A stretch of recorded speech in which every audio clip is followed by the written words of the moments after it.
When the design of the newly created city of Williamsburg was being planned, the royal governor, responsible for supervising the layout of the new city, had first imagined 3 long streets running east to west, straight through the settlement, formerly known as Middle Plantation. The problem he faced was the natural ravines of the area, stretched across the streets he had envisioned. One of the widest, most treacherous ravines ran through Francis Street. In those days, the street's course ran to the west end of Market Square before being cut off entirely. It wasn't until later, when the ravine was filled in, that it allowed the Francis Street in Colonial Williamsburg that we know today to extend the full length of the city. Before the heat of summer took hold, a few months back on the first day of spring, I set out to explore the entire street like I had never done before in all my years coming to Williamsburg.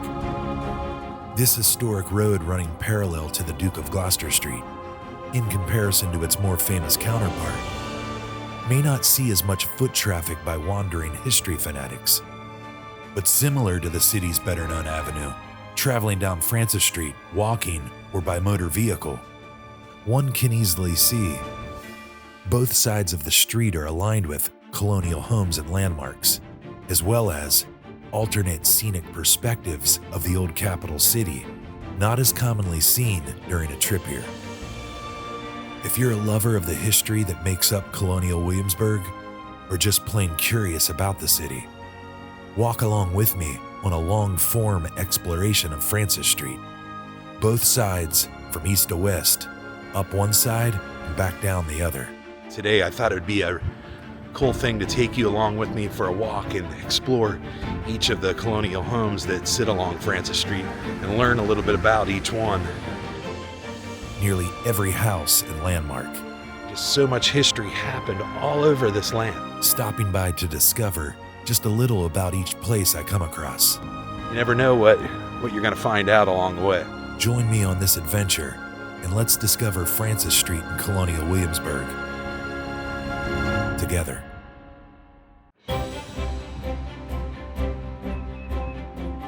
Many times when I'm in Colonial Williamsburg, I always feel like a walk down Francis Street can be a really relaxing thing to do. My trek, starting at the corner of Waller and Francis Street, would keep the city's famous boulevard just a stone's throw away throughout my journey. My first stop was quickly approaching, and with each step carrying me closer, I was excited to see what I could uncover. And the first place we're at here is the George Davenport shop. And it says after attorney George Davenport's death in 1766, his widow, Catherine, took in lodgers until her death in 1771. The family owned the house until 1779, renting it to upholsterer Joseph Kidd just before the Revolution.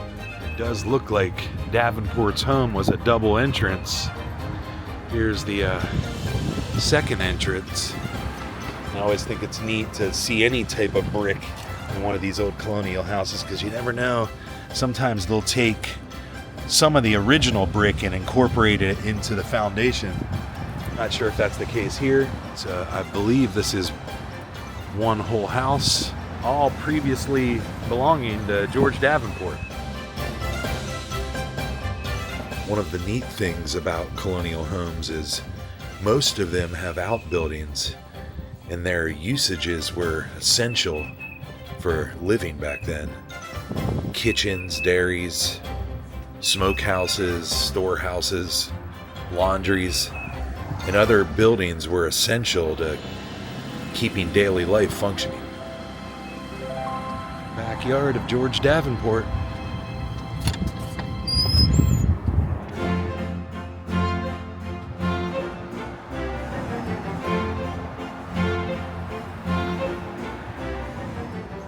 Here we are at the next location.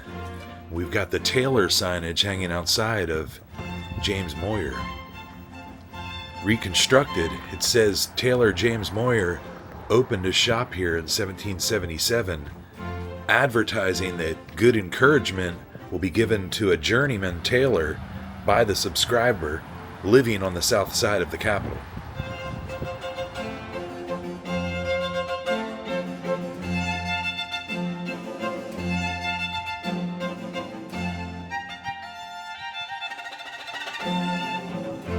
And here is another home on the lot owned by James Moir, and this one has a description placard as well saying, Taylor James Moir acquired this property in 1777. 7 years later, he advertised housing for 8 to 10 pupils, and he would lodge, board, wash, and mend for them at a low price.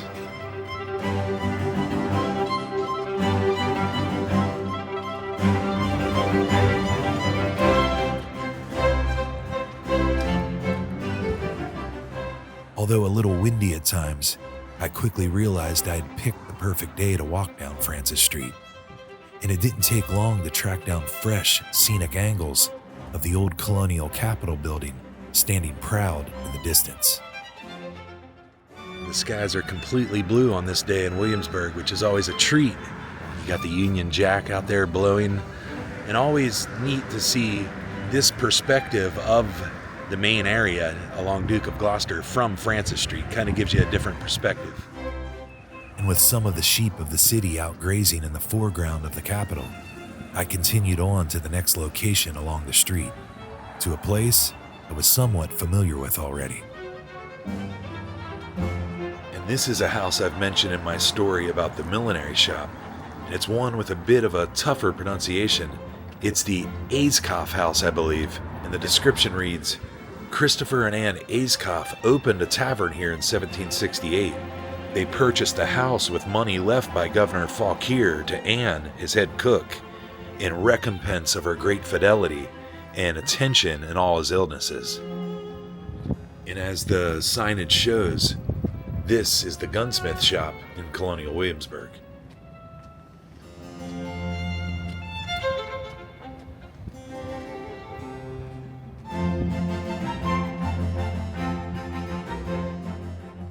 Directly beside it, another stellar view of the Capitol. Anytime you're in Williamsburg, it's always good to get a shot of the Union Jack blowing. If the wind's just right, calls for a pretty picturesque scene.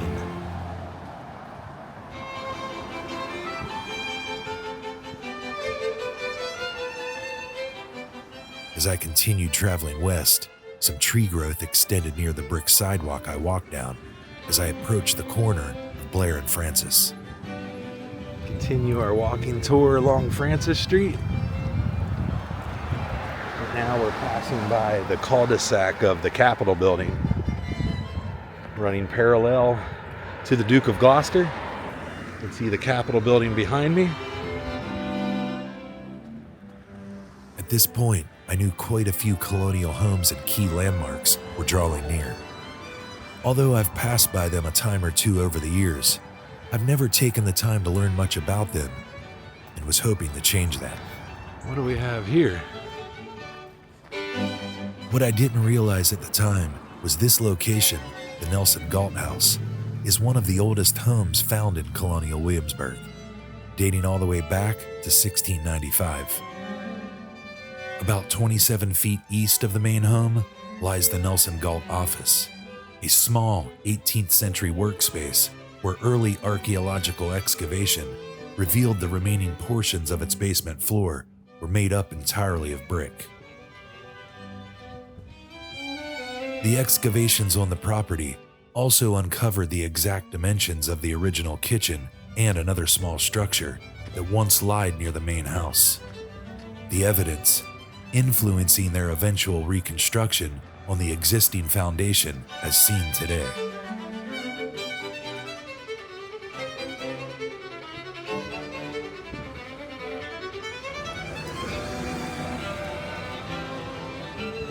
We're getting closer to one of my favorite exterior signs along Francis Street, and it's going to be Shields and King's Arms Tavern signage. And like the sign says, you could come here for some good entertainment.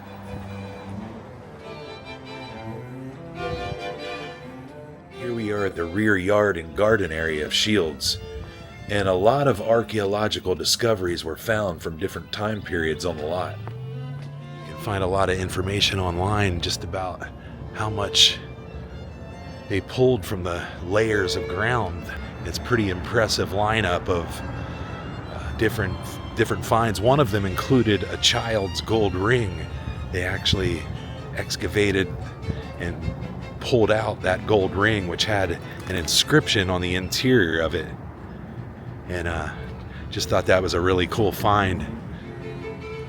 As well as the archaeological evidence showed a lot of the foundations of outbuildings, garden area, which I'm standing beside right now, and just really gave them a good blueprint for the restoration. One interesting thing I always like about Shields Tavern is the double chimney that you can see there in the distance. And that is services two parts of the house. I believe they were two separate houses at one point, but that chimney serves both sides of Shields Tavern. And if you haven't seen it yet, be sure to get on the Quest Capsule YouTube channel and check out our video on Shields Tavern. It's actually our first experience ever going inside after many years of wanting to go inside, but Shields was closed for quite some time. We actually got a surprise visit and we captured the whole event, and it's on the channel if you want to check that out. Get back out here on Francis Street and continue our journey.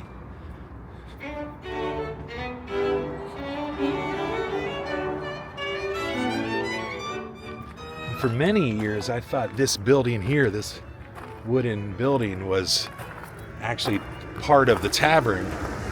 I envisioned in my mind people actually, inside having a pint of ale, but that is some sort of storehouse for the employees of Shields Tavern in Colonial Williamsburg. So it wasn't a tavern, but when you're driving down Francis Street, it does appear to look like one. At least I thought it did. Now here I am at the back of King's Arms Tavern, and it's got its sign along Francis Street as well. The area I approached is actually the rear yard of the Alexander Purdy house. His colonial home, which sits beside the tavern, serves as the east wing of King's Arms Tavern. And like the wooden stable in the backyard of Shields, for years, I was under the impression when traveling down Francis Street that the backyard stables here, found at the rear of both lots, were just a separate part of the tavern. It seemed like a perfect place where thirsty patrons could sip beer from rustic wooden tankards while rambling on about the politics and news of the colony. I wasn't entirely sure, however, of the purpose of the stables in the modern day. We had to get a little glimpse inside the building here. This is a little resting zone. Let's see what we got here.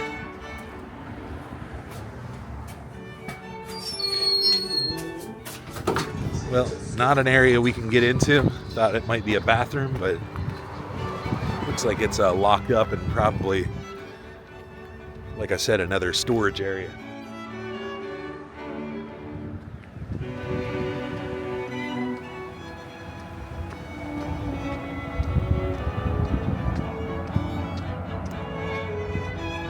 Now these half-shuttered windows, I believe, are more commonly seen on stables and smaller outbuildings, but I do recall seeing them on some houses here and there throughout the city. The remaining leaves of autumn still lying on the ground. And this would be an area where sheep graze around. With blue skies not letting up anytime soon, I had come to one of the historic area's bus stops along Francis Street, also known as the Tavern Stop. This is the bus stop.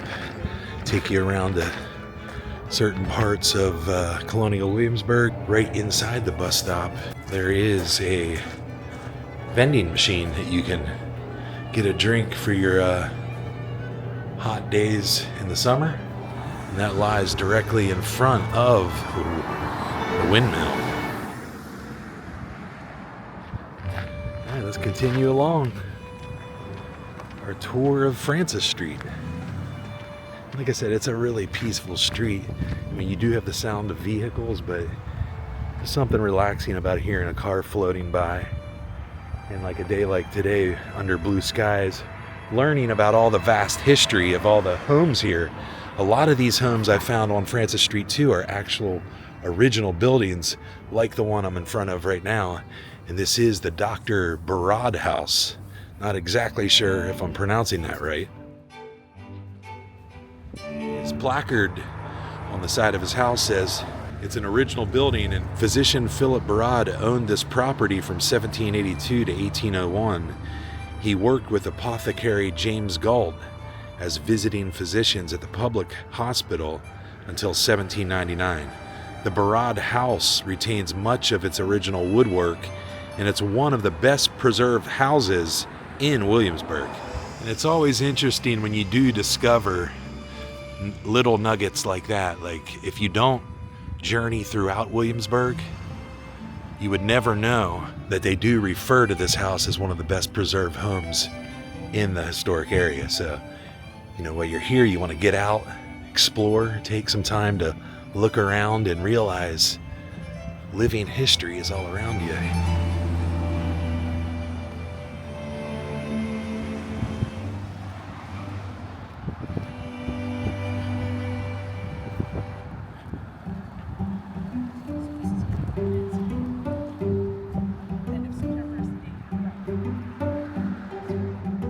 The short lulls between colonial homes and landmarks along Francis Street kept me on my toes. Although I was familiar with the places that align the Duke of Gloucester Street, passing by them from this vantage point had me questioning whose backyard I was walking past. I know I've mentioned it, but it really is neat to walk Francis Street and see parts of the house that you would see along the main avenue of Duke of Gloucester, but you're actually seeing the rear side of it. So it's a cool perspective to take in if you're only used to walking down Duke of Gloucester, to be walking on a parallel street. So here we are at another house, and it looks like this is the Lewis house, and it's a reconstruction, and it says Charles Lewis is believed to have owned this property from 1785 to 1806. Exterior portions of the lower chimney brickwork are believed to remain from the time of his occupancy. And it's things like that that I just get excited about. Anytime I can look at something that's known to be original brickwork, I just find that completely fascinating. And right there is the chimney, so I would imagine the lower portion of that is probably the original brickwork they're talking about. Got a little tree growth in front of it, but you can see the chimney, and it just fascinates me to think centuries ago someone would have laid that brick on that chimney, hard at work, and it's still here for us to see in the 21st century. See if I can get a little better perspective of it. It could be the bottom portion of the chimney. You can see it does change in pattern, so maybe that's the portion of it they're talking about. Can tell down here, you got a pretty significant change in the mortar around the brick, and that could be the original portion. I do see some cracks too, so it could be because of the age of the brickwork. After passing back by the Lewis house, I was nearing the corner of Colonial Street and Francis.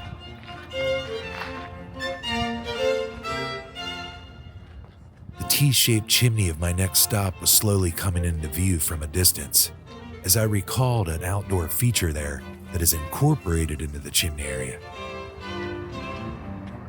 I thought I would refresh my memory on what it looked like and try to get a closer look. Parked right behind this white picket fence is a tiny colonial home, and one really cool feature I like about this house is it's got a actual brick oven attached to the chimney area. It's not anything you can use, but it's a really cool feature to have outside the colonial home. Got the oven door right there. You put the logs down there. Little brick oven.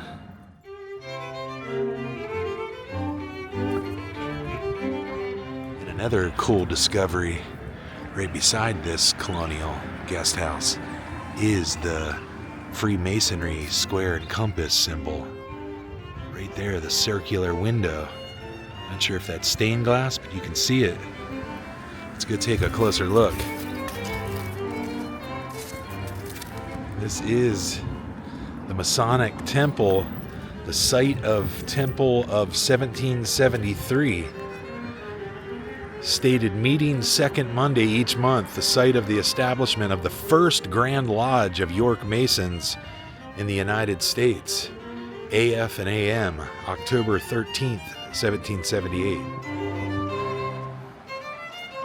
Looks like they've got a square and compass door knocker and the sign swinging up above, Lodge number 6, Williamsburg, Virginia.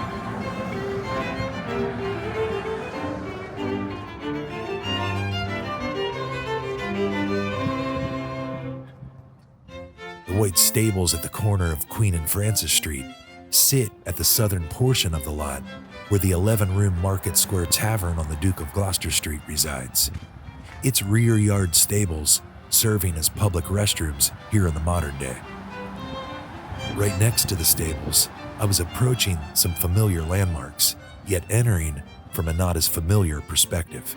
Coming up on the backside of the magazine, this is a perspective you won't see if you're just walking along the Duke of Gloucester. Inside this little gazebo area, I believe is an old water pump. Not in operation, but you can pretend. Got a handle there. Probably long ago, water would flush out of there. You'd fill your pail.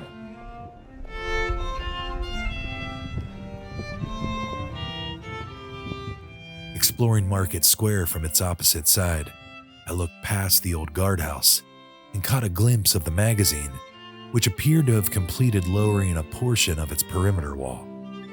Well in the process of lowering it from 10 feet to roughly 7 feet to make it more historically cohesive to its original 18th century form.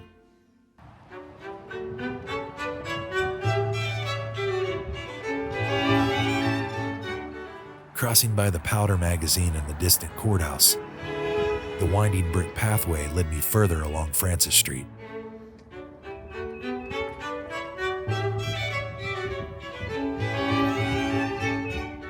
Now this is a section of the walk along Francis Street. Right after you pass by the magazine and the courthouse, you come around a little curved brick pathway, and it's gonna follow along Francis Street. Not as many colonial homes around you at this point, and you're about to pass by some sheep pastures as well as some other buildings, eventually getting to the public hospital here shortly.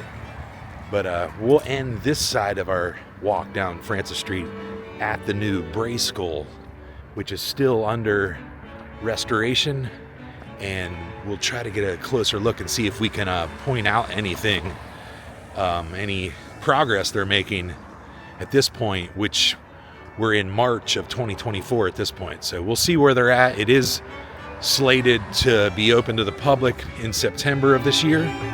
But once we get there, we'll take a closer look and see what we can discover together. And over there is the Colonial Parkway. You can see it through the forest area there. And right there, along the walk, is the steeple of Bruton Parish Church. And you get a clear view of it, unlike any view you would get just walking along the Duke of Gloucester. Your walk along Francis Street gives you this viewpoint.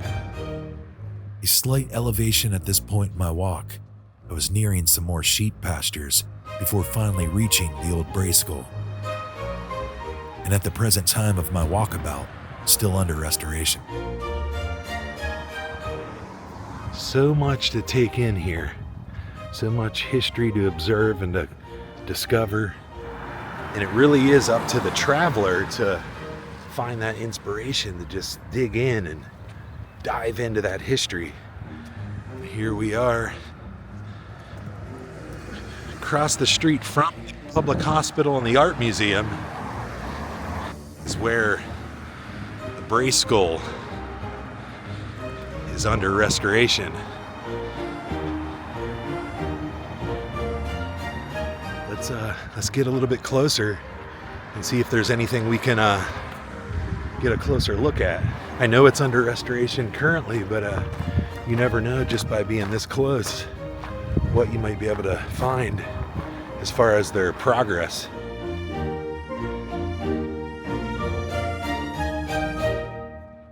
And it says the Williamsburg Bray School on September 29th, 1760, the Bray Associates of London opened a school for enslaved and free black children in this building. Teacher Ann Wagner instructed up to 34 students here annually until late 1765. And it says, although this instruction was pro-slavery, historical documentation shows that students used their education to expand their world beyond their enslaved condition. Eventually, the Williamsburg Bray School moved out of this building and into another structure, closing permanently in 1774.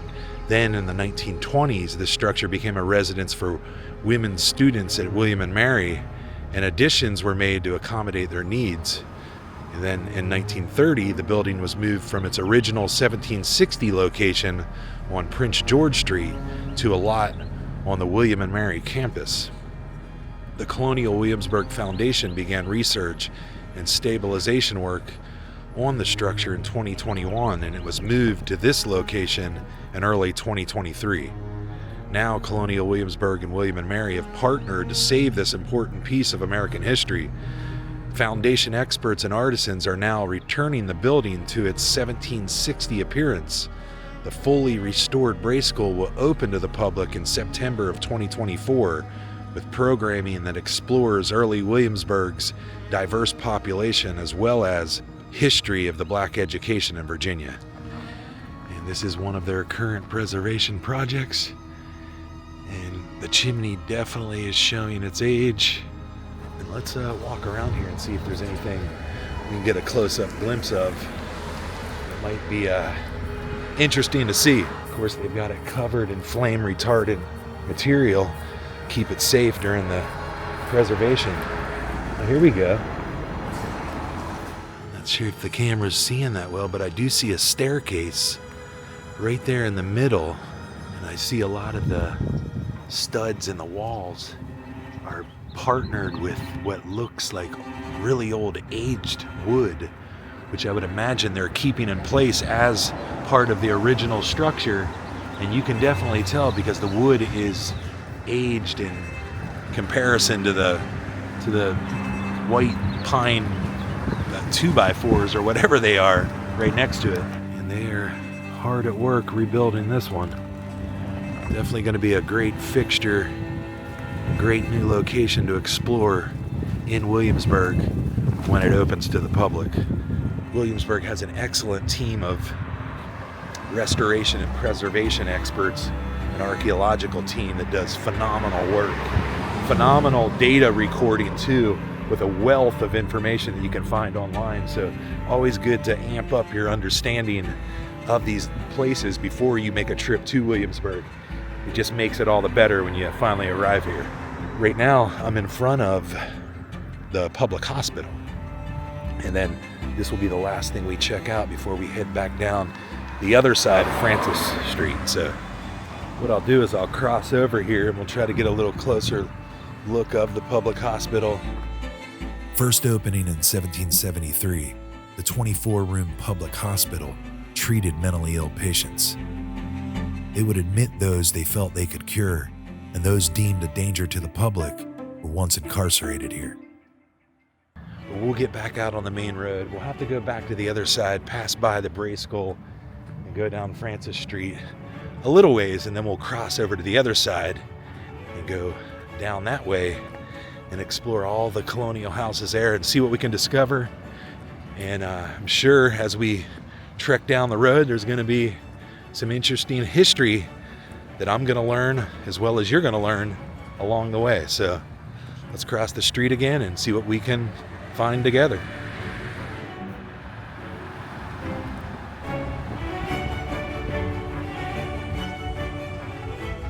Crossing back over Francis Street to begin my journey eastward down the opposite side of the road, I spotted a detail back at the Bray skull that's clearly shown in historical images, but I didn't notice at first glance.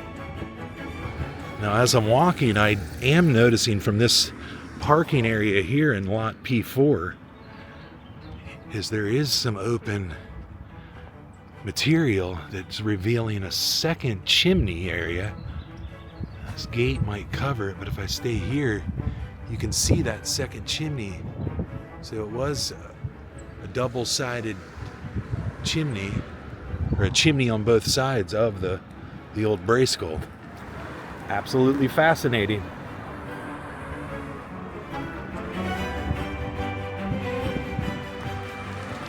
And this plot of land over here was once the 4-acre lot where John Custis IV kept his home and garden.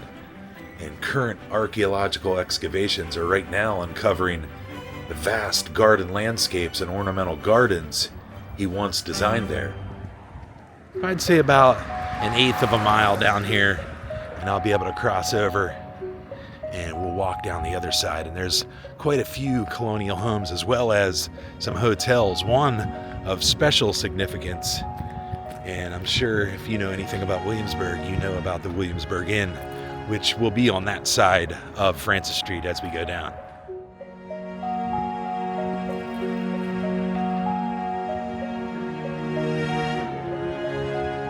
See the start of the brick pathway, and here we are.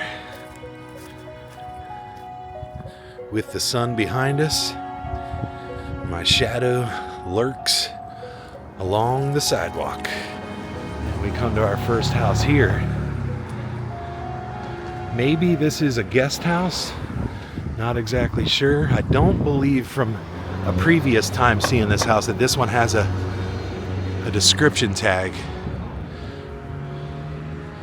But there is a well back here that we can take a quick peek of.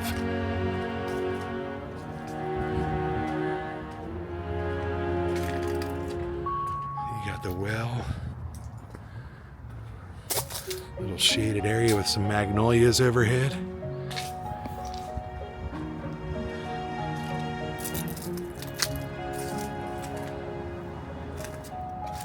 And that is the other side of this house. And I do believe this is a guest house that can be rented on a trip to Williamsburg. So many great places to stay here. Definitely not easy to get one. You do have to book ahead, but it's a whole nother level of experience staying at one of the guest houses in the historic area. So consider that when you're doing your research for your vacation to Colonial Williamsburg. I can hear the faint sound of the fife and drum corps in the distance. Can you hear that? It's always pleasant music to the ears when you're here. And this might be another guest house. It does seem like the ones that don't have the description placards are probably built for guest home purposes.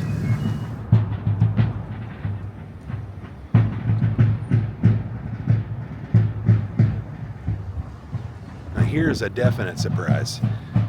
And you never know what you're going to see when you're here, but here I am right off of Francis Street, and lo and behold, what's coming at me is the fife and drum corps with a flaming torch in hand. So something definitely interesting to stumble upon on our journey down Francis Street.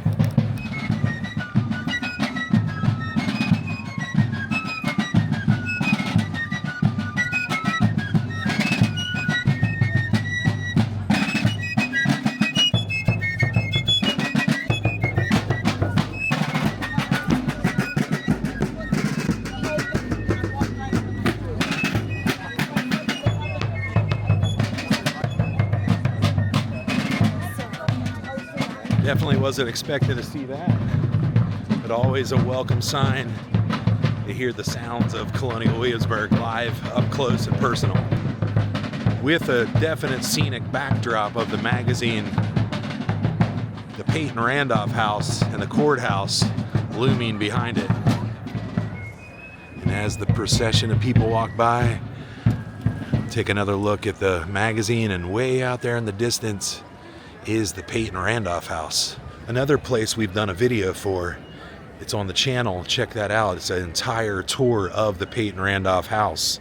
And an in-depth video takes you all inside and out of the entire Peyton Randolph estate, as well as the outbuildings that reside in the backyard. So a lot of history packed into that one, so be sure to check that out. And here we are outside one colored like the Peyton Randolph House. It is the Lightfoot Tenement. And it says the Reverend John Bracken bought the brick Lightfoot house and this structure in 1786 based on its size, orientation to the street, and surviving foundations. It was likely a store rented to a retail merchant. And I always find it interesting that a lot of these colonial houses have multi-sided entrances like this one. So you have the side entrance here along South England Street, and then you have another entrance door, or side door, here off of Francis Street. Pretty big garden area back here. We got some flowers blooming. That would definitely be a peaceful place to relax at. Clear your mind. And we're back on the sidewalk here. Now this house here has that George Wythe style architecture. I think that Georgian architecture. The Lightfoot House along Francis Street, also known as the Allen Bird House, is similar to that of the Wythe House, Ludwell Paradise House, the Brafferton, and the President's House at the College of William and Mary, and is thought to have been built as a tenement, a rental property for usage as an office, shop, or residence during the 18th century. Let's see if we can check out the backyard area. Usually a house of this size probably has quite the backyard with plenty of outbuildings. A quick peek inside the gate and passing by the side of the building, another view of the home's ornate second-story balcony is seen. A rare domestic feature only seen in places in town like the Capitol, the Governor's Palace, and a few other places. My research also showed the unusual windowless sidewalls were suspect characteristics of a shop or office space, rather than a typical home found in Williamsburg back then. Now, recorded evidence shows that there was repair work done to the kitchen, smokehouse, the laundry, and I believe the dairy house on the property. But I am wondering if these outbuildings here are actually guest house that can now be rented.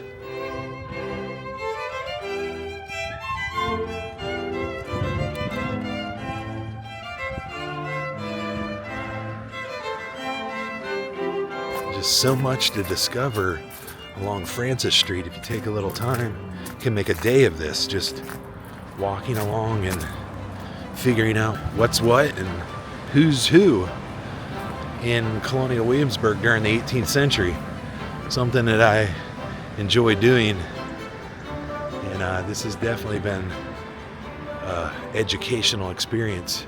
The first leg of Francis Street. Now as I walk down the second leg of it, going back towards York Street. So much to learn as we stumble upon another house with a large brick chimney. The brickwork of the two exterior chimneys of the Bracken tenement were in excellent condition upon restoration of the home in 1928 and only required slight reinforcement. The home is shown on the Frenchman's map of Williamsburg and was one of the first locations restored in the city. Here we are, the front porch area of the Bracken tenement, and it's another original building. The Reverend John Bracken, rector of Bruton Parish for 45 years, purchased this rental property in 1787, married to Sarah Burwell of Carter Grove. He held extensive real estate along Francis Street until his death in 1818. Bracken was also the mayor of Williamsburg in 1800 and president of the College of William and Mary from 1812 through 1814.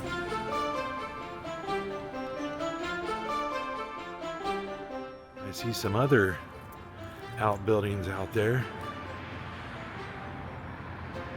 And it's just that type of architecture there that I always love. Like, if I could do it, this would be the way I would style the architecture at my house. Little outbuildings, sheds, curvature, diagonal cuts, steep pitched roofs. I love all that sort of style architecture. But I guess that's what makes Williamsburg so unique. And here's the name tag for the Richard Crump house. It is a reconstruction, and it says Richard Crump owned this property from 1785 to 1794. The Reverend John Bracken purchased it from Crump and added it to the block of 8 lots that he owned to the west. Richard Crump house right here was the property of John Bracken, Reverend John Bracken, as well as 8 lots this way, from what it sounds like. As it does say, added it to the block of 8 lots that he owned to the west, and this would be going west. So, sounds like Reverend Bracken had a lot of property along Francis Street, as mentioned in the placard. Before we get to the Williamsburg Inn, let's see what this little place is. Got a little house here on the corner of Colonial Street in Francis. Let's try to read the placard. It says it's the Quarter, and it is an original building. Due to the loss of James City County records during the Civil War, little is known about this early 19th century cottage, but actor Cary Grant resided here while starring in the Hollywood film The Howards of Virginia in 1940. So who would have known? This little quarter right here, once long ago in 1940, Cary Grant, while filming a movie, stayed inside of it. And it's a definite windy day in the city, and we're standing outside of the Williamsburg Inn. A place where Queen Elizabeth II and Prince Philip twice visited. First, early on in her 70-year reign for the 350th anniversary of the founding of the Jamestown settlement. Then, 50 years later for the 400th anniversary. Known as the most prestigious resort in Williamsburg, with a long roster of well-known statesmen and politicians, as well as famous actors like John Wayne, Shirley Temple, and others staying here through the decades. But Queen Elizabeth II is probably its most distinguished guest, and her image is said to hang in the suite that she once stayed in here. And, of course, at Christmas time, they do an excellent job of lighting the entire Williamsburg Inn up. Completely lit up for the holidays. So it's a really nice drive just to ride down here and around the circular entranceway there and get a close-up look at the decorations. All right, and here we are at another colonial home, and it looks like we've got the Orrell house. And it says it's an original building.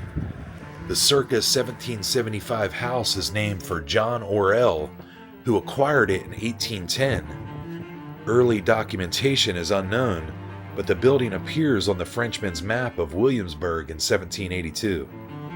So that's an interesting fact right there. The Orrell house revealed on the actual Frenchman's map.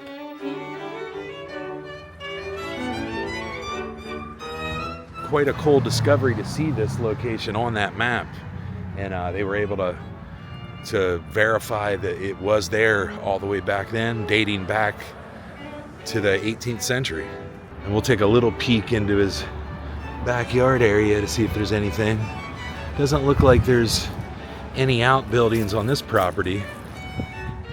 Although I didn't see any outbuildings, the Frenchman's map does show a drawing of what could possibly be a kitchen southwest of the house and a stable at the most southeastern corner of the lot.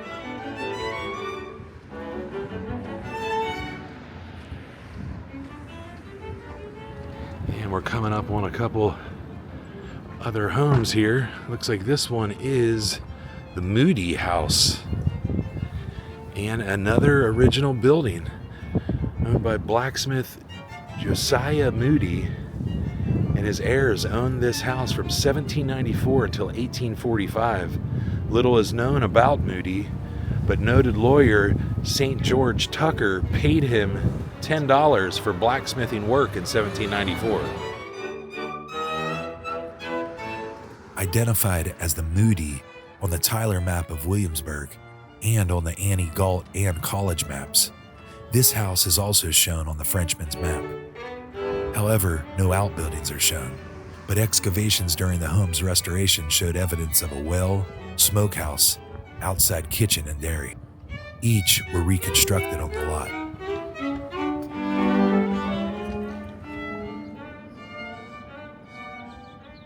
And right next door is the Ewing house, another original building. Baker Peter Moir owned this house until 1792.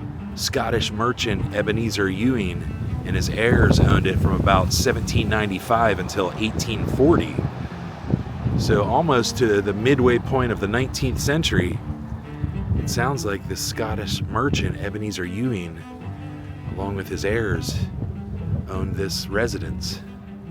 Still standing in Colonial Williamsburg. And if I'm not mistaken, this house has an open gate over here, and it probably has quite a few outbuildings. Let's go see if we can get a closer look. Archaeological excavations found an earlier house and outbuilding foundations from various periods on the property. The unknown usage of unearthed buildings, a dairy, a potential fire enclosure and laundry, smokehouse, and several kitchens over time that served earlier dwellings that once stood on the lot were discovered. Outbuildings that might have been contemporary with the Ewing house and other foundations found here appeared to be from post-colonial times.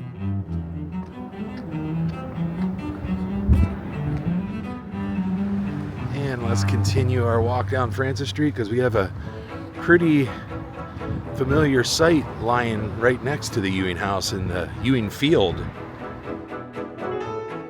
Robertson's Windmill was designed and constructed between 1955 to 1957. Modeled after the 1636 Bourne windmill in Cambridgeshire, England, this windmill has been a well-known landmark in Colonial Williamsburg for many years. With the wind blowing all around me, I'm gonna walk a little closer, see if we can get a little closer shot of the windmill. And it's definitely a sight to see. It used to be on the north end of the Peyton Randolph site, and they just moved it here right off Francis Street, actually on Bucktrout Street.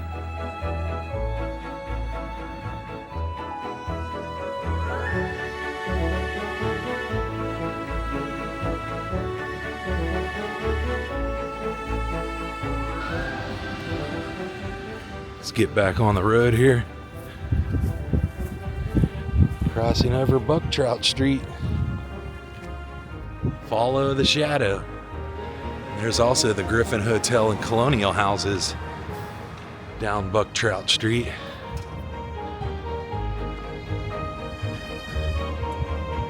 The next home I was approaching is the Chiswell-Bucktrout House.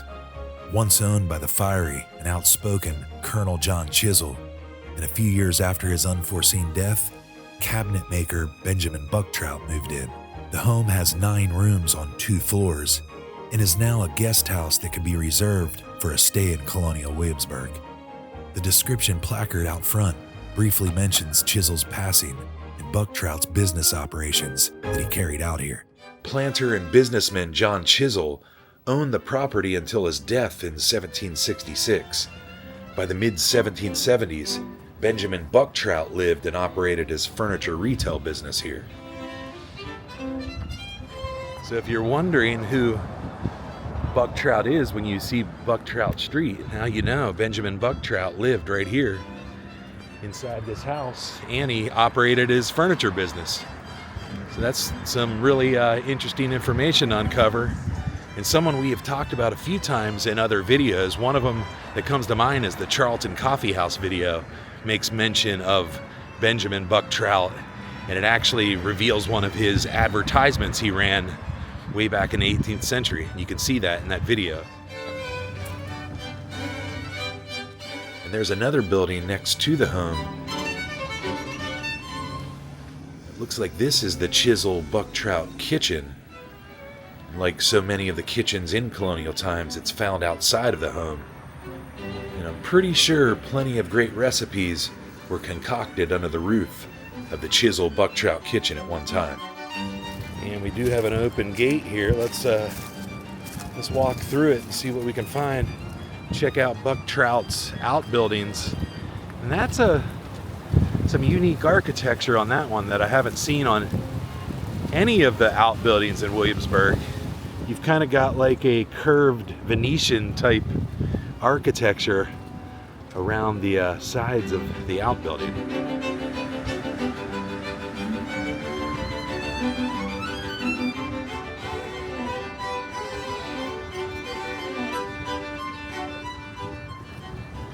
And then there's another one back here, a single one. Maybe that's a smokehouse or a dairy,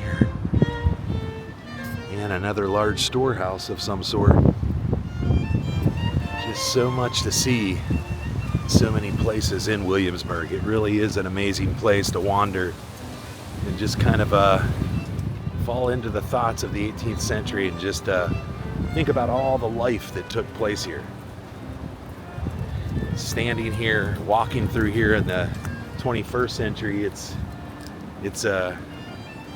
really not that hard to imagine with all this living history museum intact, standing, and the imagination just comes to life thinking about what took place here so long ago. Of course, we're on the rear side of King's Arms and Shields Tavern, and this is actually the private parking area that lives right off of Francis Street. You can park at if you're going to King's Tavern or Shields. Little easier access to get into the tavern rather than parking and having to walk all the way down Duke of Gloucester. Just park right there and it's literally right behind you. See another house out in the distance here. It's got a white picket fence around it. And I'm not sure exactly why the white picket fence was the kind of like the popular fence back then, it seems like. Not sure if they have proof of that being the case. They were able to figure out if there was indeed white picket fences, if it was determined through maybe sketches or paintings, or were they able to excavate and find a fragment of a fence? I mean, who knows, but it does seem like a lot of houses in the area have that white style picket fence. And here we are, coming up on this, what I believe is one of the larger houses along this side of Francis Street. And if I'm not mistaken, this could be the home of the old mayor of Williamsburg. And it is the William Finnie House, an original building. Colonel William Finnie acquired this house in the 1770s. He was the officer in charge of supplies for the Southern Department of the Continental Army during the Revolution, and mayor of Williamsburg from 1783 to 1784. The William Finnie House. And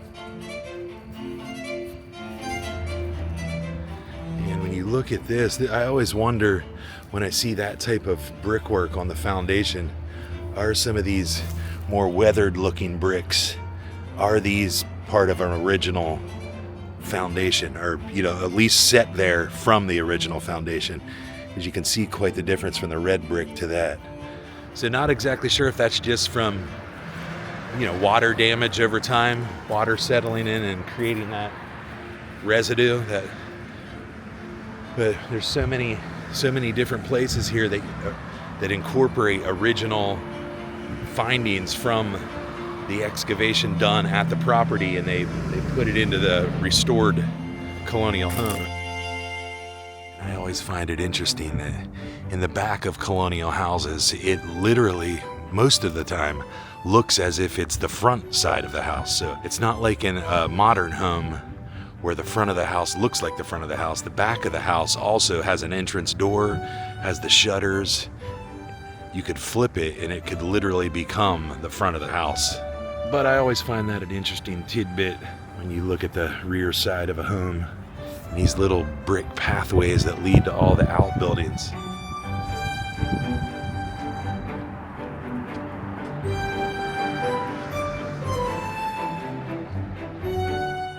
And as the Union Jack blows, we are coming across one of the most impressive residences in the entire historic city. And right next door to the old mayor's house is a very prestigious home of the person responsible for the entire restoration of Colonial Williamsburg. And that would be John D. Rockefeller Jr. and his wife, Abigail Rockefeller, Bassett Hall. And it's not open to the public currently, but that is their house. Parked behind this gate. The Rockefeller House was a place that they would come to a couple times a year, and they would stay here during the restoration and after the restoration. It was a place that his wife loved so much. She loved being here. Of course, they had places up in New York and other places, but Abigail loved Bassett Hall, and she wanted to be here a lot. So she enjoyed, decorating the place and filling it with all the artifacts from the 18th century, and just really an impressive residence that sits in Colonial Williamsburg to this day.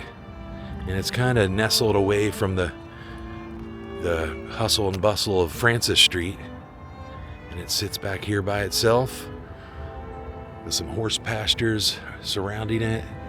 And all the way behind it is a woodlands area that has a trail that we've actually done a video on, Bassett Trace Nature Trail. And you can go back there and walk that. And it's a pretty nice hike. It's about a little over a mile, I believe. But we've done a video on that too, so you can check that out on the Quest Capsule YouTube channel.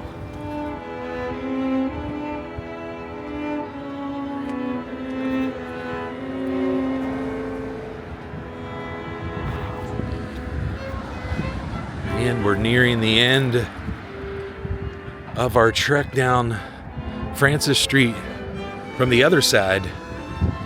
And whose house are we coming upon now? Another long one. It's kind of like a grayish, bluish color on the paint. Oh, this is the home of Benjamin Waller, an original building. Lawyer Benjamin Waller acquired the property about 1746. It remained in his family for over 130 years. Waller held a variety of posts, including Burgess, Clerk of the General Court, and Vestry of Bruton Parish. Let's see if we can get a peek of the backyard area.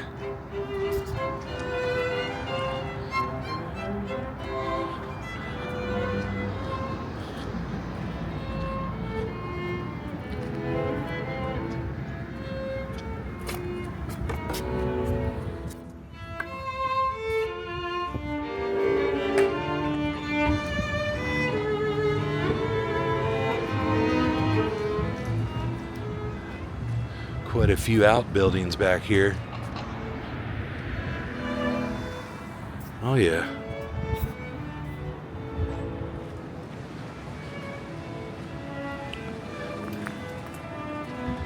And it really just lets you know how things were done back then. You would have to have these different buildings to be able to carry out your daily tasks, prepare your meat, your dairy, your yard work, your laundry. So many different buildings to make it all happen. And just so much that Williamsburg did to to resurrect this place and bring it to life. Without all this, it would just fall short, but they definitely went all out when they did the reconstruction, the restoration, because there's just so many nooks and crannies everywhere that just sell it as high potential for what it once looked like, all based on their archaeological evidence and documentation that they have done for nearly a century.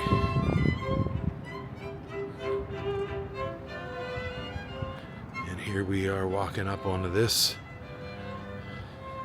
outbuilding, which has the same similar style of that Venetian ventilation at the top of the outbuilding. So, not sure if that would potentially be some sort of smokehouse. Not that knowledgeable on the outbuildings, but I do know so many of the properties here have a whole array of them in the backyard based on what was originally there. So, the Benjamin Waller house. And it looks like we have one final house, and it's that one right directly in front of me. And it may be part of the property here at the Waller house. Let's go find out. I see a description tag. It's right around the bend. Yeah, and it is. It is Benjamin Waller's office. And it's a reconstruction. But it says Benjamin Waller was George Wythe's law teacher. Waller likely used this building as his law office and as a clerk office for his many government positions.